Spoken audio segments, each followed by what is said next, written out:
ഇന്നത്തെ സിനിമ വാർത്തകളിലേക്ക് ഇവർക്കും സ്വാഗതം. പ്രഭാസ്, അക്ഷയ് കുമാർ, ഒപ്പം തന്നെ ലാലേട്ടൻ എല്ലാം തന്നെ ഗസ്റ്റ് കാമിയോ റോളുകളിലെത്തുന്ന ഏറ്റവും പുതിയ ഈ വർഷത്തിലെ അടുത്ത വമ്പൻ തെലുഗു സിനിമയാണല്ലോ കണ്ണപ്പ.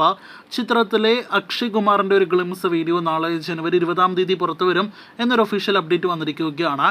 ചിത്രം ഏപ്രിൽ 10 തിയേറ്ററുകളിലേക്ക് എത്തുന്നതാണ്. ക്രിസ്റ്റഫർ നോളന്റെ ഞെട്ടിച്ച സിനിമകളിൽ ഒന്നാണല്ലോ ഇന്റർസ്റ്റെല്ലർ. ഒരുപാട് ഇന്ത്യൻ സിനിമാ പ്രേമികളാണല്ലോ ചിത്രത്തിന്റെ റീ റിലീസിനായിട്ട് കാത്തിരിക്കുന്നത്.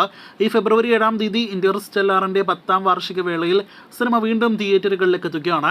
ഇന്ത്യയിലടക്കം ഐമാക്സ് ഉൾപ്പെടെയുള്ള ഫോർമാറ്റുകളിൽ റീ റിലീസ് ചെയ്യുന്ന ചിത്രത്തിന് ഇതിനോടകം തന്നെ 70,000-ഓളം ടിക്കറ്റ് വിൽപ്പനയാണ് ലോകമെമ്പാടും ഇതുവരെ അഡ്വാൻസ് ആയിട്ട് നടന്നിരിക്കുന്നത്. ഈ വർഷം അടുത്തതായിട്ട് തിയേറ്ററുകളിലേക്ക് എത്തുന്ന നിവിൻ പോളി സിനിമ എന്ന നിലവിൽ പ്രതീക്ഷിക്കുന്ന സിനിമയാണ് തമിഴിൽ നിന്നുള്ള 7 കടൽ 7 മലൈ. നിവിൻ പോളി, സൂര്യ, അഞ്ജലി തുടങ്ങിയവർ അഭിനയിക്കുന്ന ചിത്രത്തിന്റെ ട്രെയിലർ നാളെ ജനുവരി 20 റിലീസ് ചെയ്യും.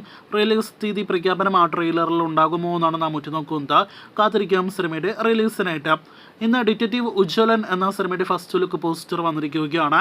ധ്യാൻ ശ്രീനിവാസൻ നായകനെത്തുന്ന സിനിമ ഈ വർഷം മെയ് മാസം തിയേറ്ററുകളിലേക്ക് എത്തും. മിന്നൽ മുരളി നിർമ്മിച്ച വീക്കെൻഡ് ബ്ലോക്ക് ബസ്റ്ററിന്റെ സിനിമാറ്റിക് യൂണിവേഴ്സിൽ പെടുന്ന സിനിമ കൂടിയാണ് ധ്യാൻ നായകനെത്തുന്ന ഡിറ്റക്റ്റീവ് ഉജ്ജ്വലൻ. അങ്ങനെ ഈ വർഷത്തിലെ ആദ്യത്തെ മമ്മൂട്ടി ചിത്രം നായകനെത്തുന്ന സിനിമ തിയേറ്ററുകളിലേക്ക് ഈ ആഴ്ച എത്തുകയാണ്. ജനുവരി 23 തിയേറ്ററുകളിലേക്ക് എത്തുന്ന GVM സംവിധാനം ചെയ്യുന്ന Dominic and the ladies purse fun നിറഞ്ഞ മമ്മൂട്ടിയുടെ ഡിറ്റക്റ്റീവ് കഥയുമായിട്ടെത്തുന്ന സിനിമ കൂടിയാണ്. മമ്മൂട്ടി, വിജയ് വെങ്കടേഷ്, ഒപ്പം തന്നെ ഗോകുൽ സുരേഷ് തുടങ്ങിയവർ അഭിനയിക്കുന്ന സിനിമയുടെ ഓൺലൈൻ ബുക്കിംഗ് നാളെ രാവിലെ 10 മണിയോടെ ആരംഭിക്കും.